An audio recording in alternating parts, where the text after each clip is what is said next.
شیطان کی دعوت 4 چیزوں سے چلتی ہے: حکومت سے، طاقت سے، پیسے سے، عورت سے۔ غلط عورت، بری نہیں، غلط عورت۔ الدنیا کلھا متاع وخیر متاعها المرأة الصالحہ، دنیا مختصر سامان زندگی ہے اور اس کی سب سے اعلیٰ درجے کی چیز نیک عورت ہے۔ النساء سے مراد ہے غلط عورت۔ حبب الی مجھے 3 باتیں پسند ہیں: خوشبو، عورت سے کیا مراد ہے؟ بیویاں،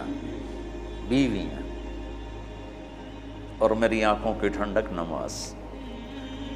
تو 4 باتوں سے باطل پھیلتا ہے۔ یہ سارے چیزیں میرا استنباط ہے جو میں نے حدیث سے لیا، قرآن سے لیا۔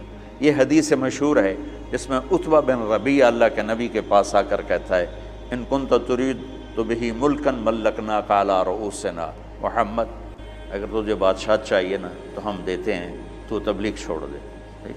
دوسرا کہا: ان کنت ترید بہ الشرف، اگر تو اس سے طاقت چاہتا ہے، چودراہٹ چاہتا ہے، لا نقطع امرا دونک، تیرے بغیر کوئی فیصلہ نہیں کریں۔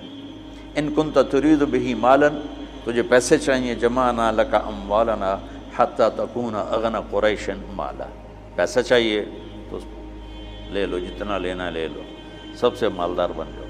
ان کانا انما بک الباء، عورتیں چاہیے، فاختر ای نساء قریش فلنزوجک 10، ہم تیرے سامنے قریش کی لڑکیاں کھڑی کر دیتے ہیں، جتنوں سے کہے گا تیری شادی کر دیں گے۔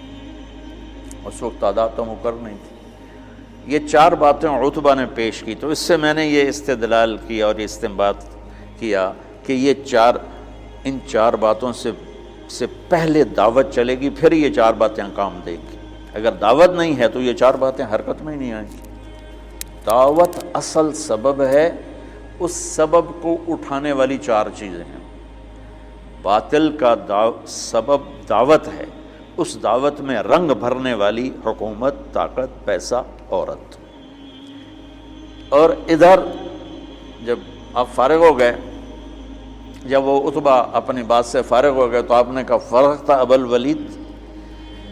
ابو الولید تو فارغ ہے، تیری بات پوری ہوگی؟ انہوں نے کہا ہاں۔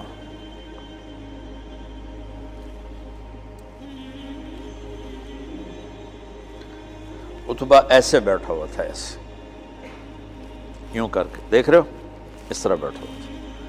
تو آپ نے کہا: فرغ تھا، تیری گل پوری ہوگی؟ کہا میں کہوں، میں کہوں؟ کہو۔ تو آپ نے کہا: بسم اللہ الرحمن الرحیم۔ اب جب میرے نبی یہاں پہنچے کہ اگر نہیں مانتے تو عاد و سمود کی بجلیوں کے لیے تیار ہو جاؤ، ٹھیک؟ تو عتبہ، میں نے اس لیے پہلے بتایا، عتبہ یوں بیٹھا تھا، یعنی ایسے نا تکبر کے ساتھ اور لا غرض ہو کر ایسے بیٹھا، یوں سن رہا تھا۔ جب آپ نے کہا نا عاد و سمود کی بجلیوں کی کڑک کے لیے تیار ہو جاؤ، فَأَنذَرْتُكُمْ صَاعِقَةً مِثْلَ صَاعِقَةِ عَادٍ وَثَمُودَ، تو اس نے یہیں سے یوں جمپ لیا۔ اب میں تو نیچے گر جاؤں گا لہذا جمپ لے نہیں سکتا۔ اس نے یہیں سے یوں جمپ لیا اور اللہ کے نبی کے منہ پہ دونوں ہاتھ رکھ دیے۔ ناشدتک الرحم، کہ تجھے رشتوں کا واسطہ، تجھے رشتوں کی قسم، آگے کچھ نہ کہنا، آگے کچھ نہ کہنا، چپ ہو جاؤ، چپ ہو جاؤ۔ اور ایسے کانپتا ہوا واپس آیا۔